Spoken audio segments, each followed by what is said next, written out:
Fils et du Saint-Esprit. Amen. Esprit de Pentecôte, souffle de Dieu, vois ton Église aujourd'hui rassemblée. Esprit de Pentecôte, souffle d'amour, emporte-nous dans ton élan. Emporte-nous dans ton élan. Nous écoutons l'évangile de Jésus-Christ en ce 1er mai, premier jour du mois de mai 2026, tiré de Jean chapitre 14, verset 6 et suivant. En ce temps-là, Jésus disait à ses disciples, que votre cœur ne soit pas bouleversé. Vous croyez en Dieu, croyez aussi en moi. Dans la maison de mon Père, il y a de nombreuses demeures. Sinon, vous aurais-je dit, je pars vous préparer une place.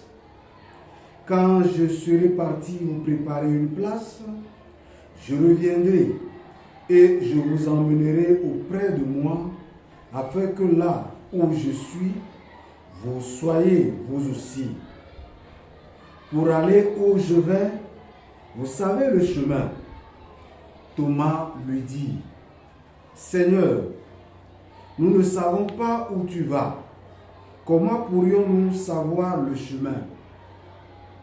Jésus lui répond, moi, je suis le chemin, la vérité et la vie. Personne ne va vers le Père sans passer par moi. Acclamons la parole de Dieu. Louange à toi, Seigneur Jésus. Bien-aimés dans le Seigneur, bon mois de mai à nous tous.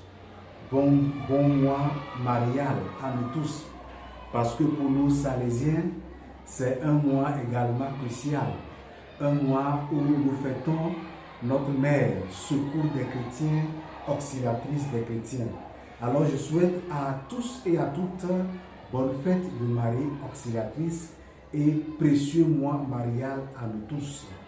Que Marie auxiliatrice continue d'intercéder pour la mission, continue d'intercéder pour tout un chacun de nous, continue d'intercéder pour le travail que chacun de nous sommes en train de faire ici-bas.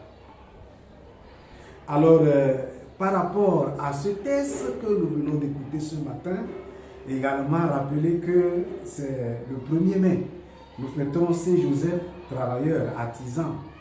Et je souhaite également une bonne fête à tous ceux qui œuvrent dans le monde et continue pour achever la création comme Dieu nous l'a demandé au début de la création.